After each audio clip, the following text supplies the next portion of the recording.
Coming up on the dirty side of the track this week. In our Shakedown breakdown, Rob wants to know how far can drivers count. I wonder if he stopped at 1, 2, 3, 4 and just went, yeah, like that. Send it. And Brian makes one of the most ridiculous predictions we have ever had on this podcast. He's the budding 2026 F1 World Champion, Lance F. Stroll. Yep.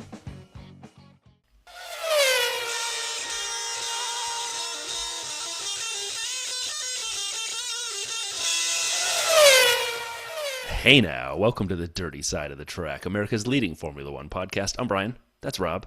Thanks for joining us this week, everybody. It's been Shakedown. Rob, you excited, man? Yeah, I was until we kind of didn't really get to see much of it, which we'll discuss later. It was a really surreal turn of events what happened. But let's say that till we unpack it, because the Shakedown is essentially the meat of this episode, because we didn't have anything else to talk about. So there's quite a lot to discuss on the Shakedown. So I'm excited to talk about the Shakedown. I mean, and I would recommend everybody stay till we get there. We have a very special text version of an update from Pit Lane Paul. You're not going to want to miss it. Oh, yeah, the insights he's given us from being inside that team is amazing. So, yeah, we will do a rather brief news and social, because once you take Shakedown news out of this week, really not a lot happened. I was really scraping the barrel to find stuff here. Then we got a few videos. Then, of course, we have the return of Cadillac Corner.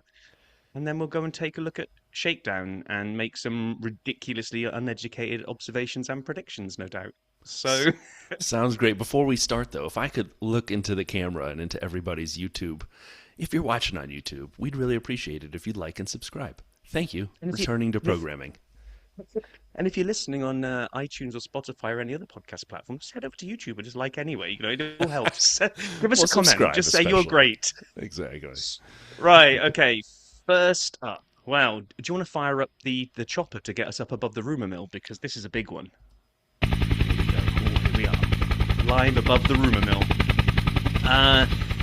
One Christian Horner was spotted in Paris this week at the governing body offices, and he met MBS. And it's just gone into a frenzy. It is apparently his separation terms from Red Bull meant there was a certain amount of time that had to expire before he could re-enter the sport in official capacity. Apparently, I have no source for this other than the internet.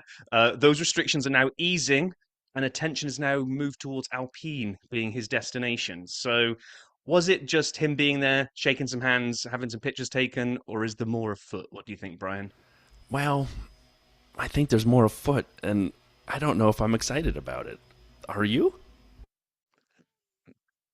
Don't know that I really care. I'm probably going to go down the ambivalent level here, because whether Horner is in the sport or out of the sport, it doesn't really hit my radar that much. I do think there is something to the Alpine aspect of it, but I don't know. I guess we'll find out. In addition, big news.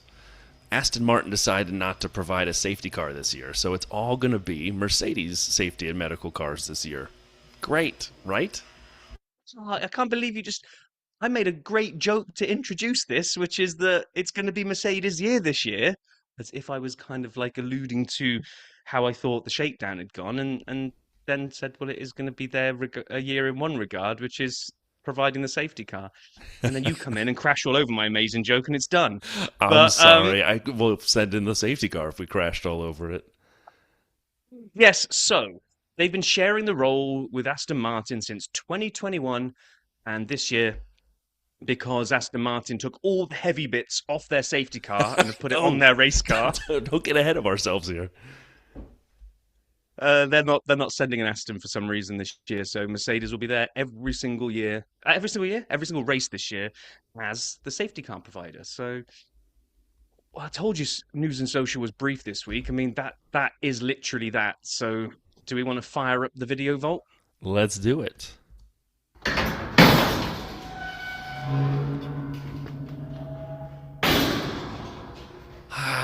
In addition to the Shakedown and the focus on the Shakedown, the videos, the social media was all focused on Shakedown as well. And what ended up happening is there wasn't a ton of things out there, but we found 3 items that we want to highlight. The first one, though, the first one's excellent. I'll let you go, Rob, because you put this together. It is amazing. Well, the first one, we said that we were going to launch our Dirty Side livery in January. And then I panicked yesterday and realised it was the 31st of January. So I thought, January's coming to a close. Better sort that one out then. So I rummaged around our sound vault that we have, which is right next door to the video vault, and found some music that Andy had provided to us in the past from his band Rumen. And I thought, this is going to work as a livery reveal. So I made my way into our huge video recording studio and threaded together some fantastic stock footage and revealed our livery. So it's out there. Our car is now out there. People can see it. We're probably going to spam it in a lot of our images soon because it's just basically a work of art. It actually is great. I mean, you're giving yourself not enough credit. I mean, the Dirty Side offices, if you saw the way we arranged the office feature, there's enough room in all the vaults for the work. But it is cool. Go check it out from the link in the description of the show notes. The second video, Cadillac Formula One team has arrived on the Cadillac Formula One team channel. 1.5 minutes exactly. Yeah, it's all right. I mean, it's basically a lot of jump cuts and artsy approach to showing Valtteri and Checo standing around looking tough. I wouldn't really say that Valtteri and Checo necessarily give off real tough guy vibes. So it was like, in addition, a little bit of a stretch. But they really went in on like, well, this is going to be a piece of art. It was good. It was fine. I'm a big fan of the team, so it's about as harsh as I can be at this point. It was all right. You see it? No, I didn't. And when I read your description of them going for art, I kind of had flashbacks to that Simpsons episode where Homer does the Mr. Plow commercial, and it's all the black and white thing, and they were like, "Was that your commercial, Dad?" Mm-hmm. And then the final video in the vault this week. We are ready for Bahrain! ! James Vowles team update on the Atlassian Williams F1 team channel. All right. They really want us to know that by not showing up in Barcelona and then canceling the in-person car launch, don't worry, we're not completely sunk. We are ready for Bahrain! ! They wanted that in there. Okay, James, if you say so. We'd have felt better if you didn't cancel the in-person reveal in a couple weeks, or if maybe the engine fire up wasn't someone else's engine you were firing up. Have you done anything to the car? Question. Oh, man. It didn't make me feel great. But there were like 8,000 Shakedown videos. We didn't include those. And I would like to give a shout out, and I know they're not listening, but Soy Motor. If you know, you know. That was the group who had the first few days. They were at Shakedown filming through the fence and over the fence. It was they were okay. With the iPhone 4 and the potato cam, and it was like just close-ups of the chain link fence most of the time. But it was still Soy Motor, and a lot of us got a lot of pleasure of watching that before the videos came out at the end of the day. So thanks, Soy Motor. We'll see you again at the next Barcelona Shakedown in 14 years, whenever that may be. All right, we've closed that up. And by popular request, the original Cadillac Corner jingle is back. Pit Lane Paul himself, when we didn't get any new submissions, said, why don't you just roll out the first one? And Rob said... Whoa, hang on, before you play it. He went further than that. I think his actual words was that it was epic. Or was it? I shouldn't misquote. Shouldn't quote the man, the myth, the legend that is Pit Lane Paul. What did he actually say to us? He said... The first Cadillac Corner jingle was, naughty word, excellent. I've no idea why you didn't like it. Very disappointing, guys. Well, like Brian said, nobody rose to the call to arms to make their own Cadillac Corner jingle. So the only person shouting for it to come back is Paul. But hopefully this time the volume's sorted. And we don't there's blow a lot of our buttons for me to get in the right order with the volume. So okay. Everybody hold your ears for about a millisecond. Everybody be ready. It's Cadillac Corner. It's Cadillac Corner. It's Cadillac Corner. Yeah, all right. It's grown on me. No, come on. That is going to be the official jingle. We've requested jingles in the past and always gotten some. I don't know what happened this time with the Cadillac Corner one, but people send them in. But anyway, Rob, you want to take us through? Yeah, this one caught my attention. I don't even have to act on it because I don't live too far away. So Cadillac are going to construct a giant countdown clock in Times Square in New York City to mark the build-up to the livery launch during the Super Bowl. So chrome-clad structure with frosted glass, named the Cadillac Countdown Box. They must have spent a long time coming up with that name. Will be there from February the 6th, and a clock counting down to the team reveal at halftime in the Super Bowl. And a replica car is sitting inside the box, but will only be visible after the commercial has beamed into millions of homes worldwide. And then they're going to start putting logos and visuals on the box as the build up to the reveal. So, and then they're going to keep the car around for another on the 9th. So the day after the Super Bowl, the Monday, the car's going to be on display. So I don't know. I think it's a great marketing ploy. I do too. I didn't know about this. I missed amazing. this. I totally had no clue this was happening until you put it in the news for Cadillac Corner. I love this. I can't wait for the Super Bowl reveal. I mean, it's going to be amazing. I can't wait to watch the halftime show. The game is obviously more important to me. My family comes down for the halftime show to watch whomever the artists are every year. And we always have a great time and eat too much food. And I will be honest, we should make the Monday after the Super Bowl a national holiday here in America. That's just the way it should work. That's a big mistake on our part. If we really knew what we were doing, we'd correct that. Yeah, exactly. Now, it's come to our attention that our world famous podcast might be a source of segments for other journalists out there. So, listener Simon sent us in this rather concerning report that Ted Kravitz was trying to claim Cadillac Corner. Sent me in a clip where I think it was part of the Shakedown coverage. He comes up with a little segment when Cadillac are out on the track. He says, "I'm going to call it Cadillac Corner." No, Ted. No, you're not. Already trademarked. Yeah, we've got music. Yeah, we have music. Yeah, where's your music, Ted?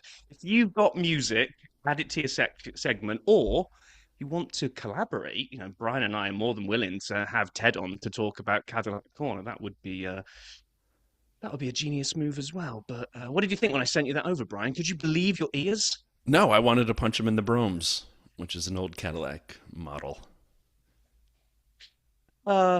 So just to be kind, before we move on from Cadillac Corner, a little shout out to Simon. He's been brilliant. He sent us all the little jingles sound bites where he hears people mention Dirty Side of the Track for us. So I get a lot of Dirty Side of the Track little sound bites when somebody has said it, whether it's any of the commentators, to be honest. But just want to give a shout out to Simon. He had some bad news. His mum just passed away yesterday, I think, and I kind of reached out to him and said, "Hey, my condolences. I'd like to give you a shout on the pod if you like, but only if you're okay with that." And he said, no, absolutely. He said, actually, it was my mum that kind of got me into F1 because he loved watching it on a Sunday, and James Hunt was her favourite because his number 11 was my birthday. So he became my first real hero as well. So, yeah, appreciate all you send in, Simon, and definitely dirty side condolences for you and your family at the moment. Yeah, terribly sorry to hear that, Simon. Obviously, I lost my mom a couple months ago, if you've been listening, and so I feel your pain, my friend, and I'm thinking of you. Oh, man, it's a tough time.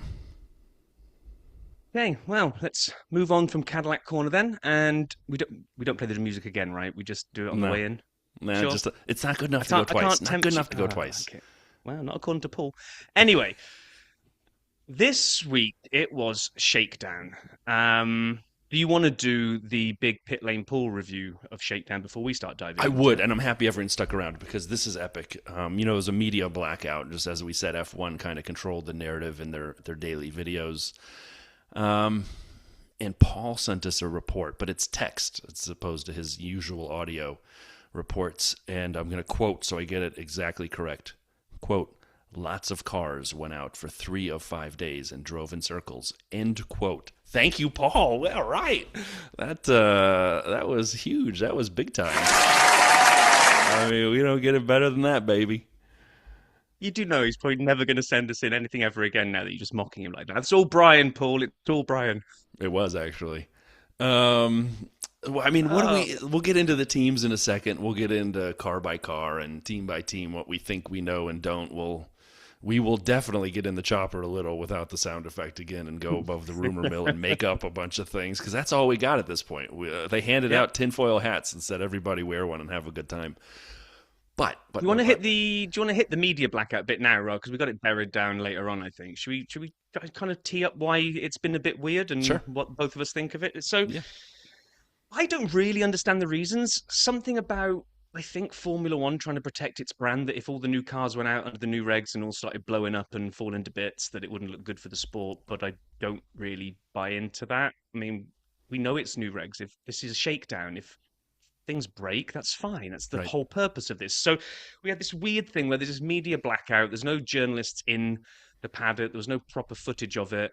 At the end of the day, it's Shakedown. I wasn't really that bothered that I couldn't watch it, unlike a lot of the internet that seemed to go like thermonuclear because they couldn't watch Shakedown.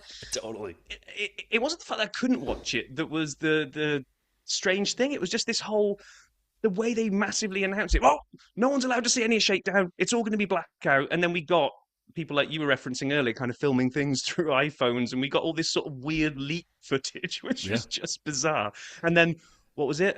6 images or something that each team would put out each day to go, yeah, look, we're really on track, honest. And then when Hadjar had his crash, which I'm stealing a little bit of the Shakedown breakdown, when Hadjar had his crash, and the pictures we got were literally from like a person holding it above their head over a tree around like we think that's the Red Bull of Isaac, but we're not really sure yet.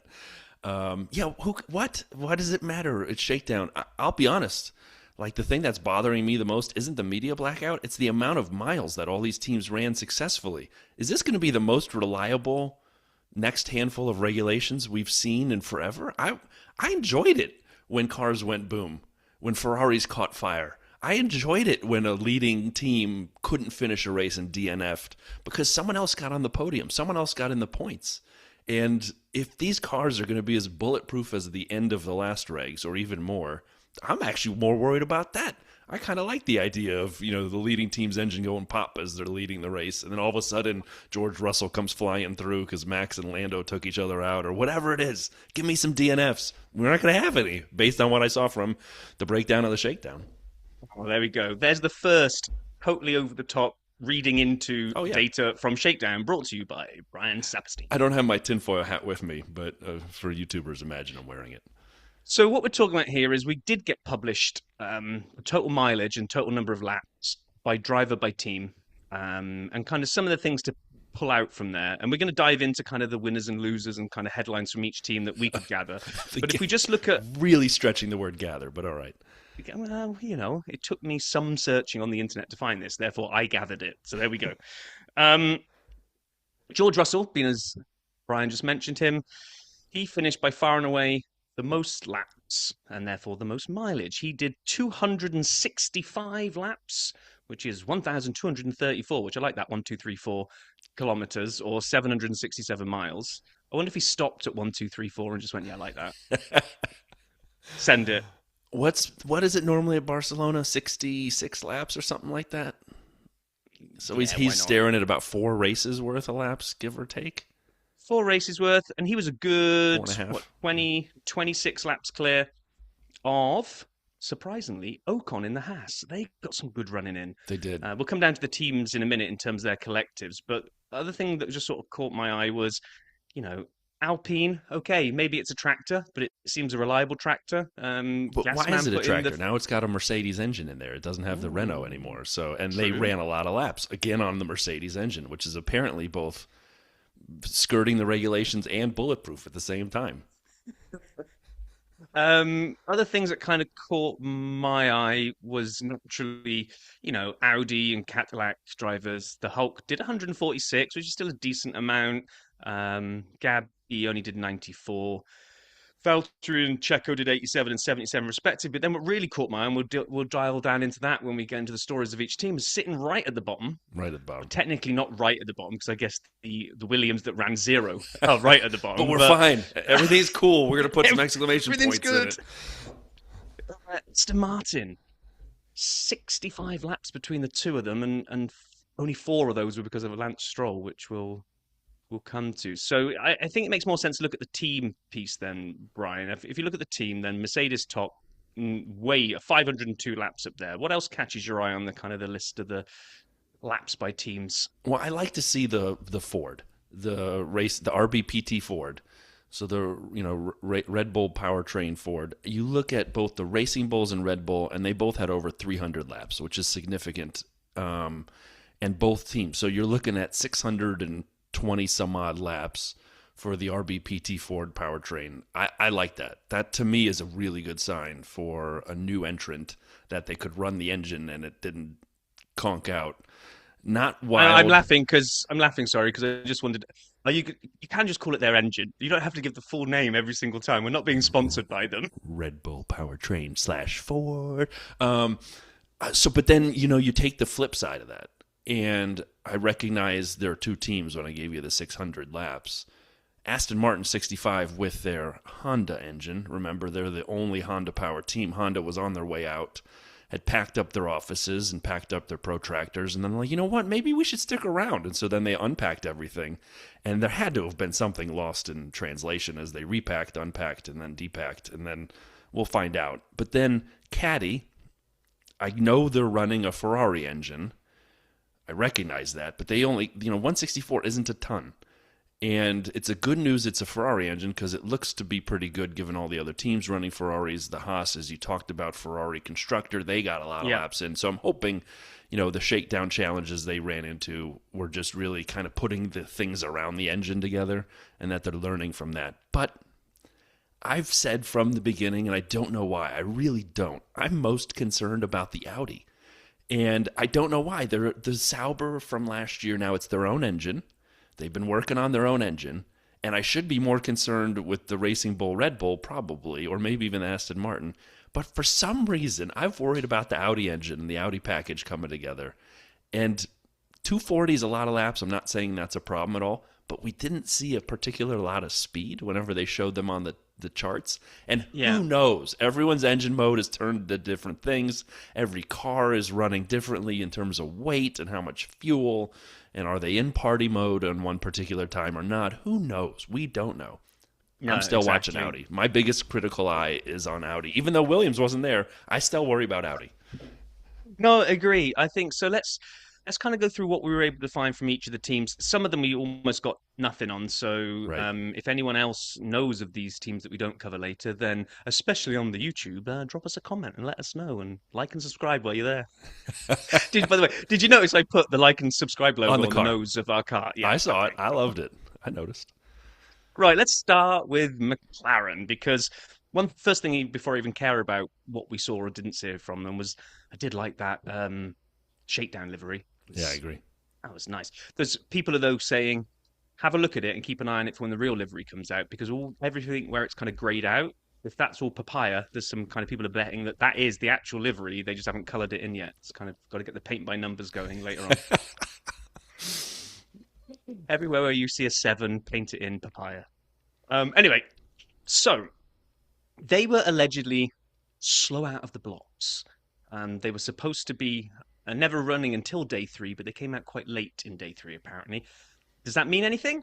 Or were they just sitting back and letting everyone else with the Mercedes engine run on day 1 and day 2 and see if anything went bang? Well, I also think the weather on day 2 was pretty bad. So, you got 5 days. You can run on 3. You were planning to go out 2 or 3, and then 2's rain. We can go 3, 4, 5. I mean, that's the way I looked at it, but who knows? And then, so we kind of got opposite sides of the coin. We got Piastri sat out most of Thursday due to a fuel systems issue, so that's not great. But then Norris's fast lap was just a 10th off Russell. We'll come to the lap times later and what we can and obviously can't read into them. But at the end of the day, it's still a leaderboard. There's still someone finishes top, someone finishes bottom. People are going to automatically look and see where McLaren are on that list. And Norris's rapid lap was right up there with Russell. So it's kind of like, they skipped a day. They had a fuel issue. They went fast-ish. Yeah. So, again, nothing really to be read into that, I don't think. I don't think so either. But it was interesting, in addition to your appreciation of the Shakedown livery, Lando obviously came out with number 1 on his car. And Lee from the Discord sent us a great, well, he's more than just from the Discord, sent us a great stat. And we haven't done SAP stats in a while, and I've got a couple coming up. So I'm going to open the SAP stats now, and we'll leave it sort of open as we go. But we're going to go back to the greatest slap house.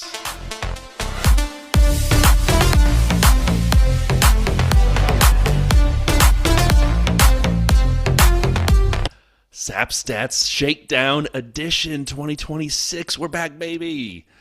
All right, it had been 5,555 days since a McLaren last displayed the number 1. It was in 2010. What, Rob? Why are you so... That's why they went out a day later than expected. To make it 5555? 5554 was just be rubbish, and someone came up and went, Lando, don't go out today because there'll be a great stat. What is wrong with you today? You think George stopped at 1, 2, 3, 4 kilometers and McLaren went out a day late to get 5555555? They've all got to find something to have some fun on Shakedown because they're not allowed to drive as fast as they want to. They've got to do something to pass the boredom of Shakedown. So, yeah, George stopped at 1, 2, 3, 4 kilometers and Lando wanted a 5555 stat. It worked. Now, I'm thinking that'd be Jensen, right? Because he won in 09 with Braun, so he would have had the 1 in 2010, I guess so. And he was at McLaren. So, okay, so I'm guessing I'm pretty sure it's Jensen Button. And it was now until Lando. So, Lee, thanks for the 5555555. Do you think you put an extra 5? I'm not sure. Anyway, so next up, Ferrari, and oh my gosh, this is the moment when me and probably every other Ferrari fan in the world decides that this is our year. Oh, God. It's starting already. We don't read anything into Shakedown. We don't read anything into testing times, let alone Shakedown. Early on during Shakedown, Charles Leclerc and Hamilton hadn't really done much before Hamilton, on the final day in the final hour, decided to throw it top of the leaderboard. He went a tenth faster than Russell. They also clocked up more than 400 laps. And if you do all the runners of Cadillac and Haas as well, they had over 900 laps, or nearly 900 laps completed. So Ferrari, used to having mechanical issues, but they probably aggregated some of the highest lap running on this and went fastest. So there you go. Just put a bet on Ferrari to win this year because it's nailed on. They did interview Lewis, and he commented that you can't read into anything at this point, Rob. He's looking at you, buddy, and all the fans like you. But I also got excited when I saw this. There were two things that came from Lewis's interview. First, he said himself it's a lot less downforce, and that it's a little more oversteery, but it's more I forgot the word he used exactly. It's catchable. Like once it starts oversteering, you can control it. It's more controllable when it brakes. So he liked that. And so the second part is when he said he liked that, a lot of people on the internet who like to fly in their own choppers over the rumor mill said, hey, this means that Lewis likes this version of car, this iteration of car. We get away from the ground effect, the low riding cars of the last 4 years that he did not like. And now we're going to see the old Lewis back. And then someone went so boldly, and by someone I mean a lot of people, it's now Lewis's team. He's going to dominate, and we'll see Charles way behind him. I'm like, what? You got that from that? I'm like, whoa, man, people, they got extra layers of tinfoil hats going.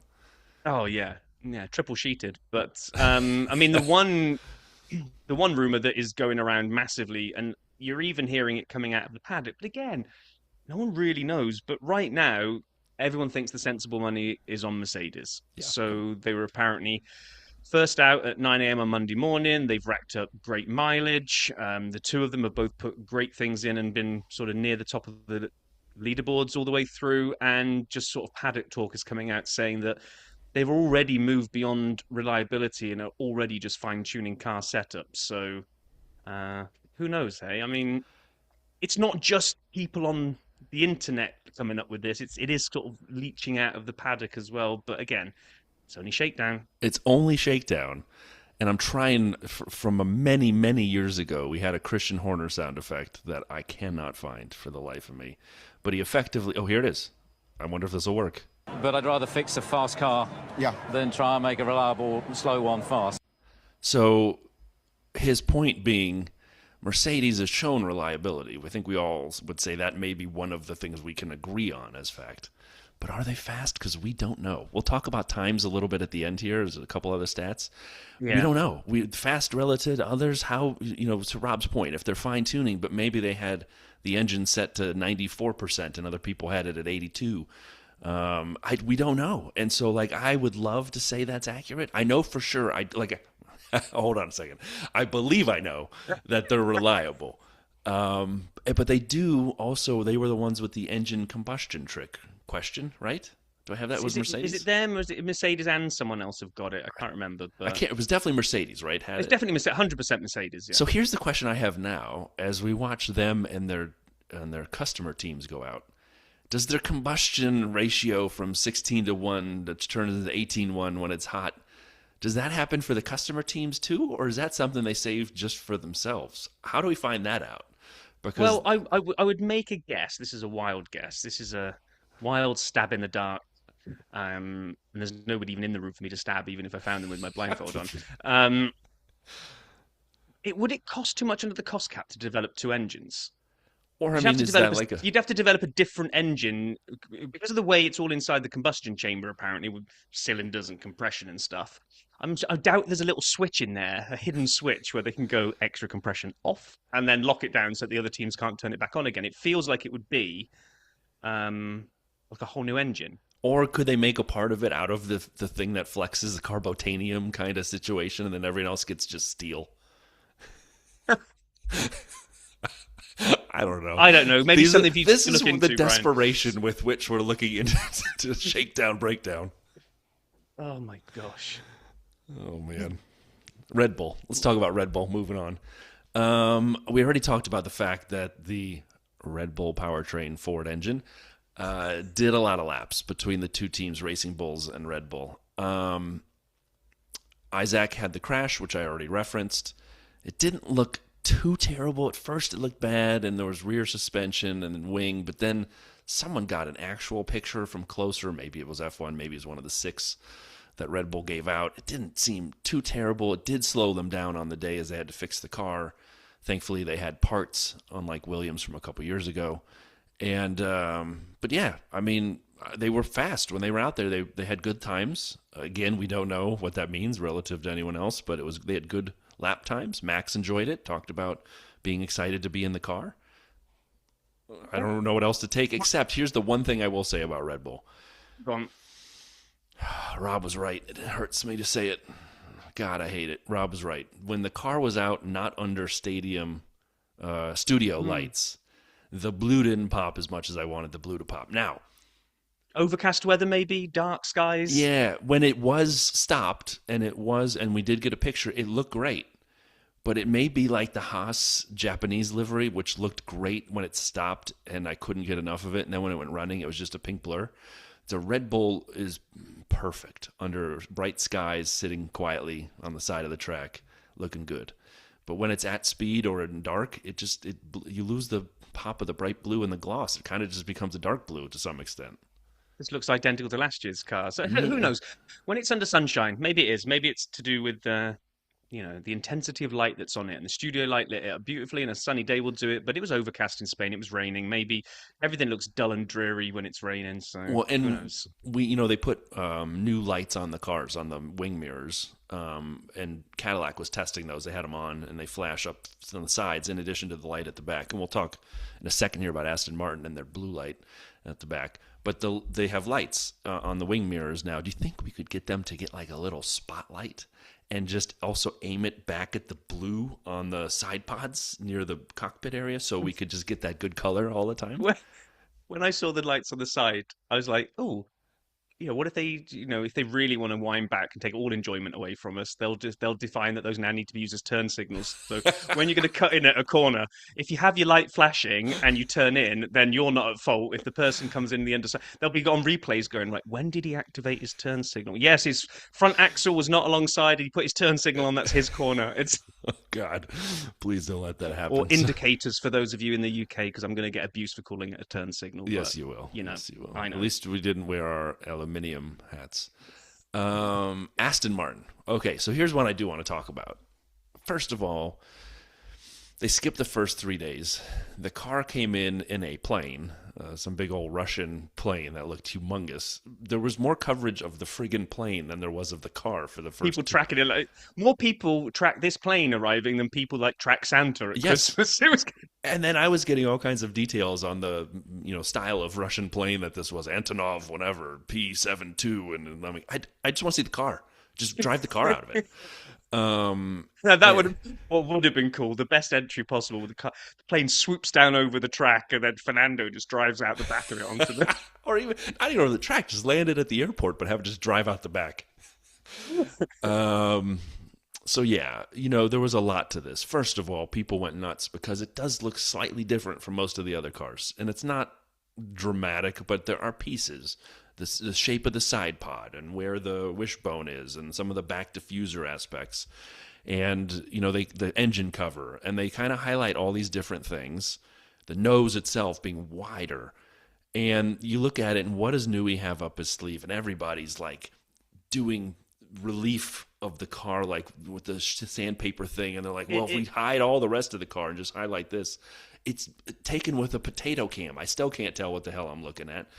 But it was also supposedly way overweight, according to all the rumors, and they were running a blue light in the back, which sent the internet into a frenzy, which means it was a speed-limited run. So on straights, cars coming up behind them would say, oh, I got to, watch out, I got a slow car ahead.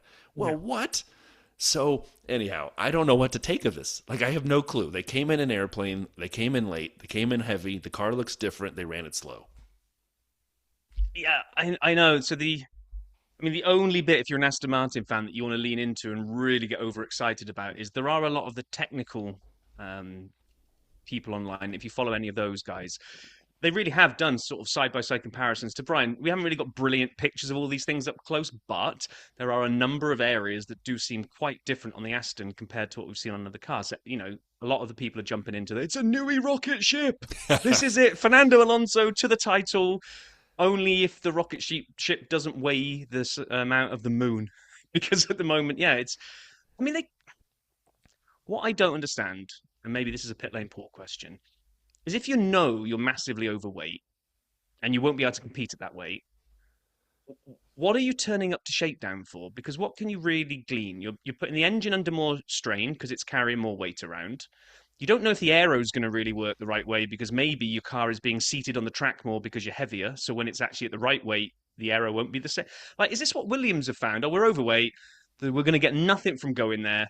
Let's just put all our efforts into being ready for Bahrain. Whereas Aston Martin were kind of like, screw it. We already hired the plane. Let's go.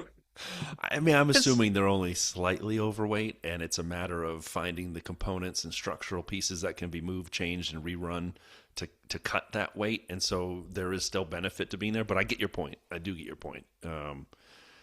I do. It'll be fascinating to see. You know what? For me, last year, Rob and I, with 8 races left, got into a discussion on what to expect. And at the time, Lance and Fernando were tied with points, or Lance was ahead by 1 or Fernando was ahead by 1. And I made a promise that if Fernando Alonso didn't score more points than Lance Stroll that season, I'd get a tattoo. I can't remember of what. And I was joking, I wouldn't have done it. But I was that sure Fernando would outpoint Lance. She did. I got a question for you, and this is a real question. This car is different. Like, we can see it, even in the little things they say. What if it is a Newey rocket ship? What if Adrian Newey really did design a car that will take people a while to catch up to? And we don't know because we have no clue what we saw out there. Yep. What if it is? And what if Lawrence Stroll says, Adrian, I made you team principal. I gave you all this money. Fernando, I've given you all this money over the last few years to run around in a dumpster. It's my son's time. And what if they prioritize Lance? I'm serious. Why are you laughing? Stop laughing over there. What if they prioritize Lance first?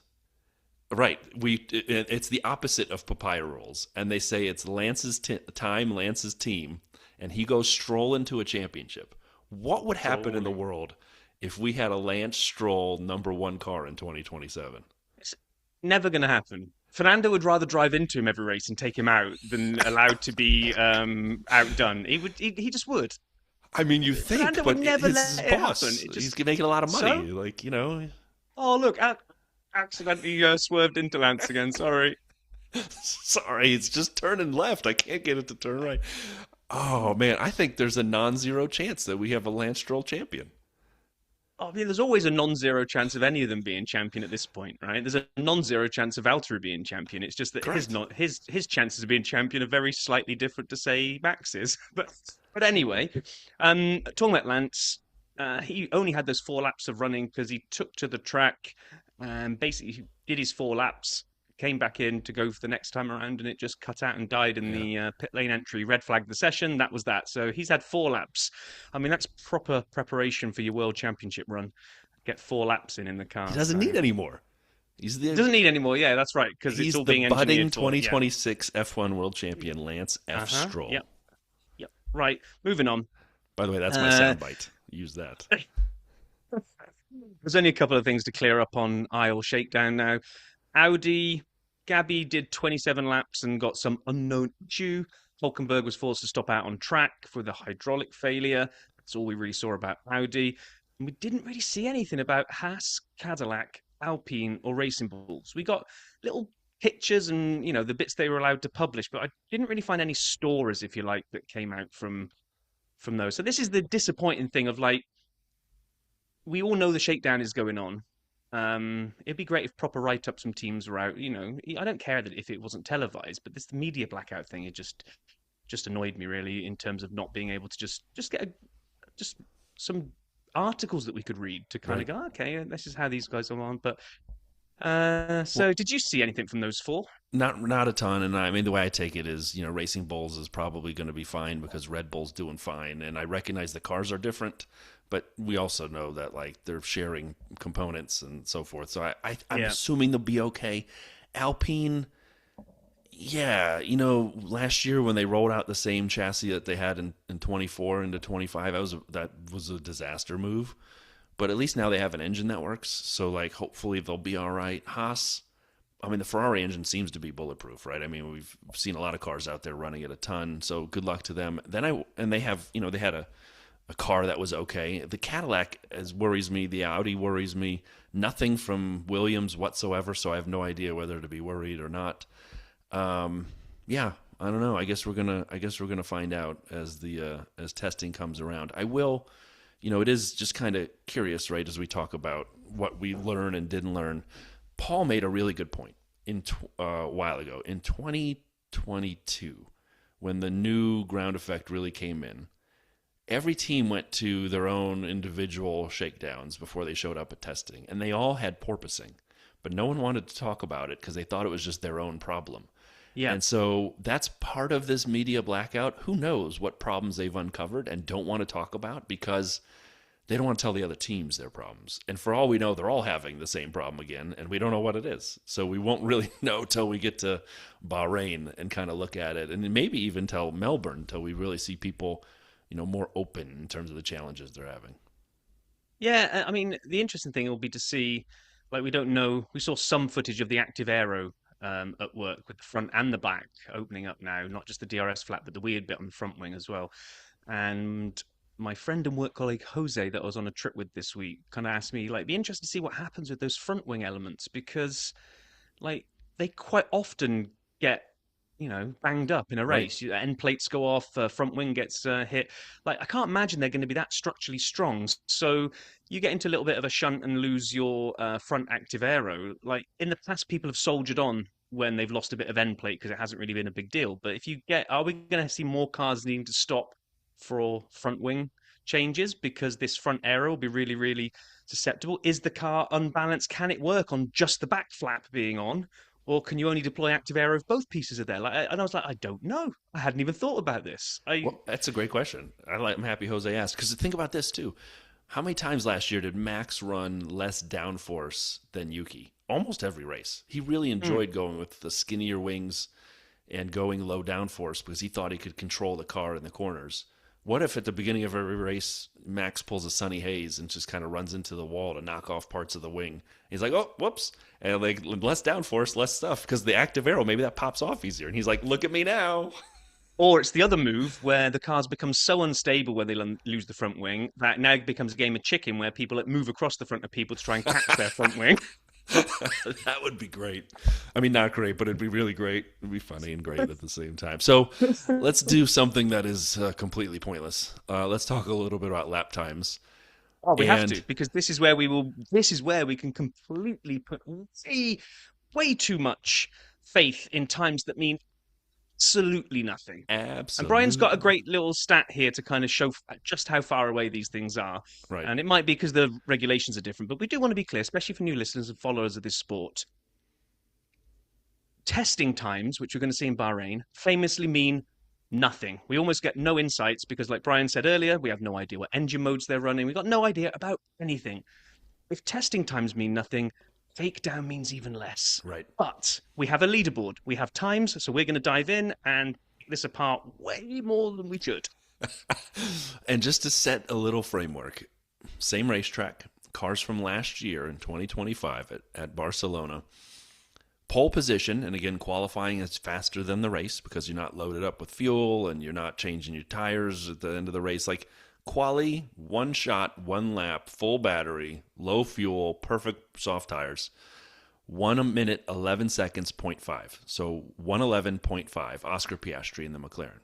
In the race, though, so which is probably, again, Shakedown is probably, I would guess, closer to the race because you're going for laps. You're going for testing reliability. You're looking for data. You're not going for one quick lap, and you're not coming in, boxing, and putting on softs and doing one lap with no fuel, high battery, whatever. But in case they did, let's just have that 1:11.5 in our back pocket. In the race, though, Oscar was also the fastest on lap 63 of 66 with a 1:15.7. So that's probably a more accurate kind of comparison. 1:15.7. Rob, what was the fastest time of the Shakedown breakdown? It was by the incoming world champion, Lewis Hamilton, in a Ferrari at... He's not the incoming. Lance Stroll is the... Where's Lance on here? No. Well, yeah, where's Lance Stroll on this leaderboard? You don't want to... We'll go there in a minute. He's last. Dead last with a 1:46. He barely got up to speed before the car broke down. But... yes, incoming world champion Lewis Hamilton in the Ferrari at 1:16.35, just not even a second slower than the race fastest lap. Although I would say when they were going out and maybe trying to do their kind of faster stints, they're probably going to be in modes more akin to qualifying than race. So if you look at that to qualifying, they're 5 seconds away from that. So, boy. But that ruins our storylines. Let's not... It does. So yeah, we had Lewis first and fastest. What was fascinating to me is Charles was close too.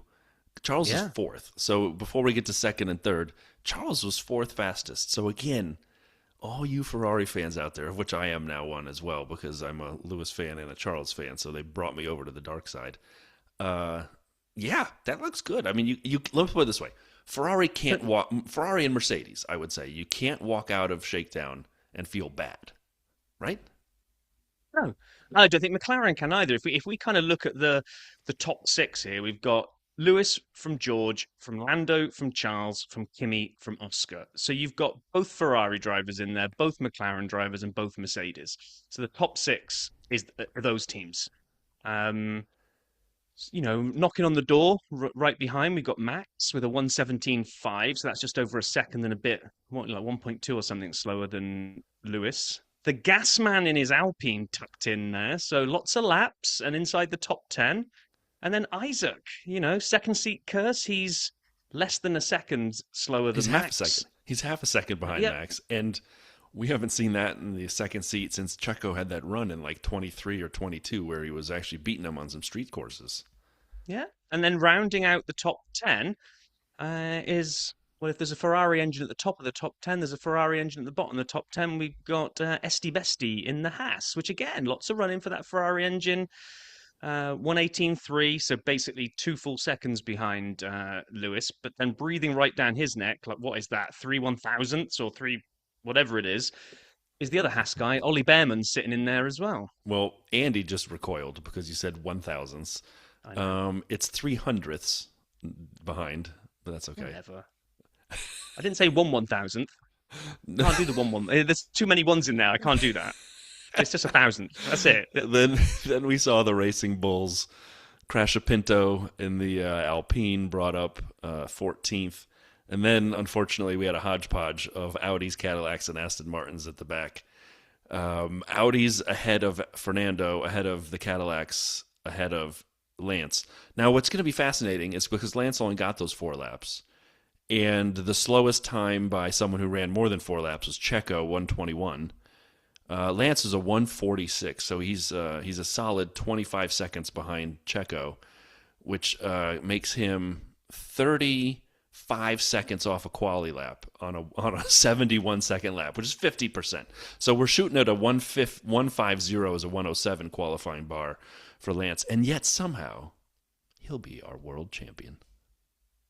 Yeah, I mean... No, he's not. I'm kidding. I'm joking. No, you've said it now. You've recorded. It's out there in the world. I got abuse for saying at one point he was the fifth best driver on the grid or whatever, because technically on points he was. You're calling him world champion before we finished testing, or started testing. But anyway, yeah, because you're right. Because if he'd have had more laps, he could have unlocked the potential that Fernando did and could have equally come in 17th in 1 minute 20 and been... But they had the blue light. They're running at 14% of power. They were in limp mode the whole time.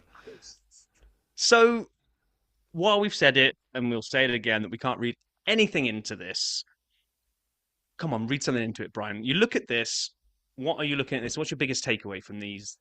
I've said it before, I'll say it again. 2 teams walk away feeling okay.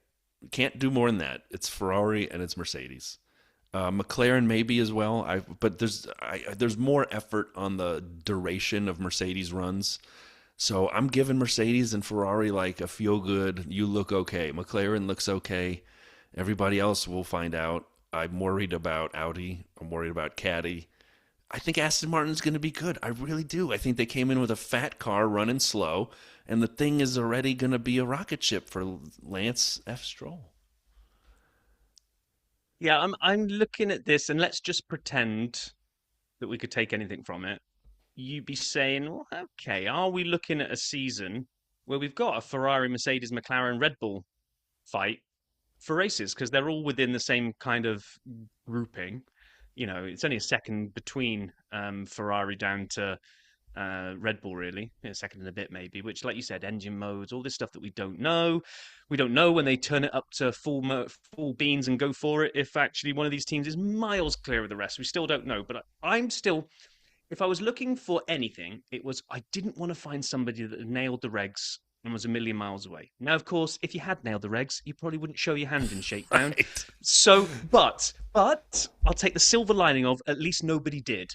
Like if everyone was posting 116s and one of the teams was able to say replicate last year's pole or something, we had a 111 as an outlier, I'd be going, oh no, here we go, domination incoming. Still could.